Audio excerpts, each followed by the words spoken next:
مکہ کے گرم ریگستان میں ایک غلام تھا، حضرت بلال رضی اللہ عنہ۔ جب انہوں نے اسلام قبول کیا تو ان کے مالک امیہ نے ان پر ظلم کرنا شروع کر دیا۔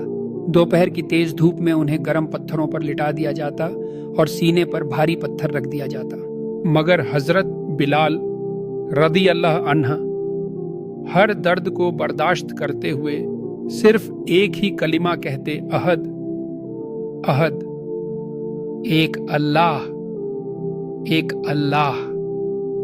ان کا صبر اور ایمان اتنا پکا تھا کہ جب حضرت ابو بکر صدیق رضی اللہ عنہ نے انہیں آزاد کروایا تو نبی محمد صلی اللہ علیہ وسلم نے انہیں اسلام کا پہلا مؤذن بنایا۔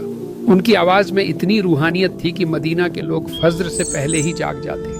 حضرت بلال رضی اللہ عنہ کا صبر آخرکار رنگ لے آیا، دنیا بھی جیت لی اور آخرت بھی۔